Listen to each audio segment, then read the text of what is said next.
احمدہ ونصلی علی رسولہ الکریم اما بعد۔ پارہ نمبر 10 سورۃ الانفال، آیت نمبر 70۔ اعوذ باللہ من الشیطان الرجیم، بسم اللہ الرحمن الرحیم۔ یا ایہا النبی قل لمن فی ایدیکم من الاسری ان یعلم اللہ فی قلوبکم خیرا مما اخذ منکم ویغفر لکم واللہ غفور رحیم۔ وَإِن يُرِيدُوا خِيَانَتَكَ فَقَدْ خَانُوا اللَّهَ مِن قَبْلُ فَأَمْكَنَ مِنْهُمْ وَاللَّهُ عَلِيمٌ حَكِيمٌ۔ صدق اللہ العظیم۔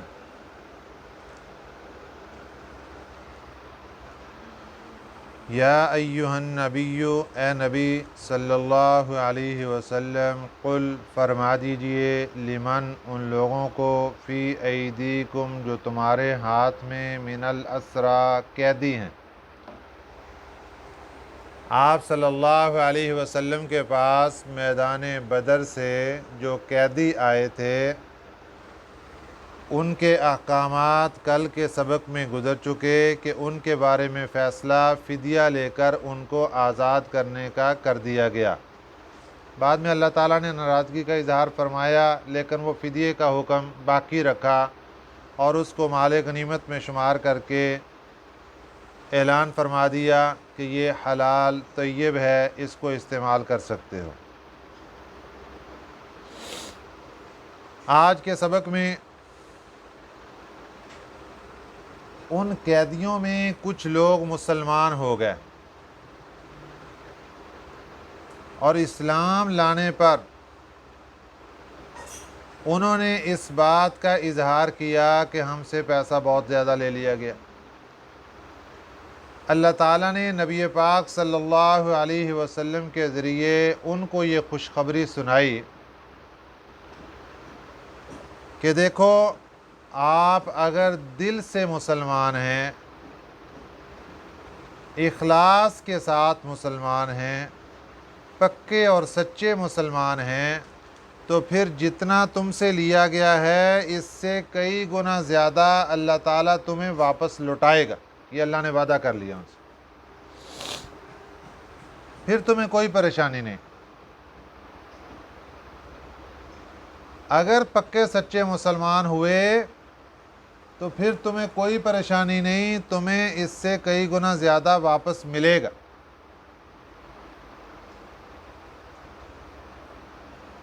اور اگلی آیت مبارکہ میں صحابہ اکرام رضوان اللہ علیہم اجمعین کے دلوں کے اندر جو شبہات پیدا ہو رہے تھے کہ یہ لوگ مسلمان تو ہو رہے ہیں، پتہ نہیں دل سے ہو رہے ہیں کہ نہیں ہو رہے، کہیں ہمیں نقصان نہ پہنچا دیں، اللہ نے ان کو تسلی دی کہ تم کیوں خوف زدہ ہو، تمہیں کس بات کی پریشانی ہے؟ اگر یہ لوگ تمہارے ساتھ خیانت کریں گے تو یہ خیانت تو پہلے بھی کر چکے ہیں،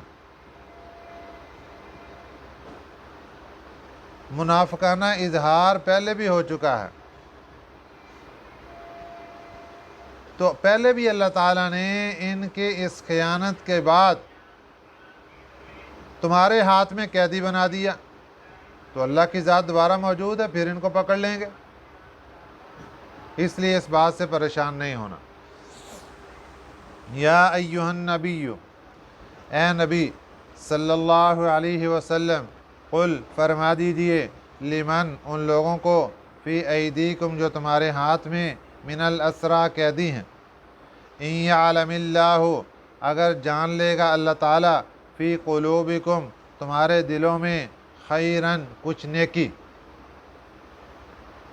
کہ واقعتاً جو تم اسلام کا اظہار کر رہے ہو یہ حقیقت ہے، اور اللہ اس نیکی کی خواہش کو دیکھ لیں گے تو یؤتکم خیرا، وہ تمہیں عطا کریں گے، خیرا بہتر، مما اس چیز سے، اخذ منکم جو تم سے لیا گیا۔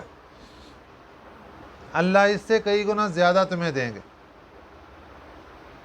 یؤتیکم خیرا، عطا کریں گے تمہیں بہتر، مما اس چیز سے اخذ منکم جو تم سے لیا گیا، جتنا لیا گیا اس سے کئی گنا زیادہ ملے گا، پریشان نہیں ہونا۔ دوسرا انعام یہ ملے گا کہ وَيَغْفِرْ لَكُمْ، اللہ تمہیں بخش دے گا۔ واللہ غفور الرحیم، اللہ بخشنے والا رحم کرنے والا ہے۔ حضرت عباس رضی اللہ تعالیٰ عنہ، نبی پاک صلی اللہ علیہ وسلم کے چچا جان، جن کا خصوصی تذکرہ کل کے سبق میں بھی ہو چکا، وہ فرمایا کرتے تھے کہ یہ آیت کریمہ میرے بارے میں نازل ہوئی کہ جب میں نے اسلام کا اظہار کر دیا اور میں نے فدیے کا تذکرہ کیا تو اللہ تعالیٰ نے مجھے تسلی دی، اور پھر اس کے بعد اللہ تعالیٰ نے میرے اسلام لانے کے بعد مجھے مال تجارت میں اتنی زیادہ ترقی عطا فرمائی۔ فرماتے ہیں اس وقت تو مختصر سا فدیہ مجھ سے لیا گیا، لیکن اس وقت میرے پاس اتنا زیادہ کاروبار ہے کہ میرے مختلف جگہ پر 20 غلام میرا کاروبار کر رہے ہیں، اور ہر غلام کے پاس جو کاروباری معاملات چل رہے ہیں وہ 20,000 درہم سے بھی زیادہ ہیں، کم سے کم 20,000 درہم ہیں، اس سے زیادہ ہر جگہ پہ کاروبار چل رہا ہے۔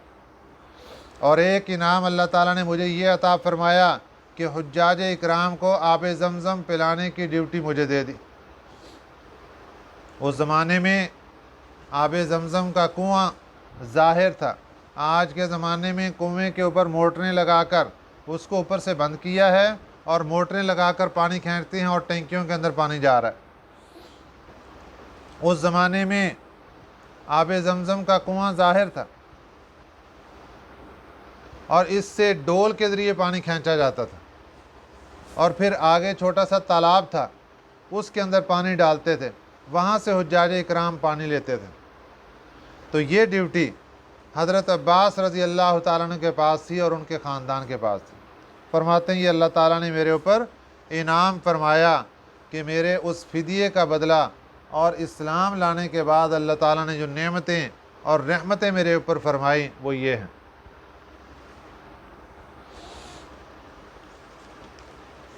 وَإِن يُرِيدُوا خِيَانَتَكَ، اور اگر وہ چاہیں گے خیانتک،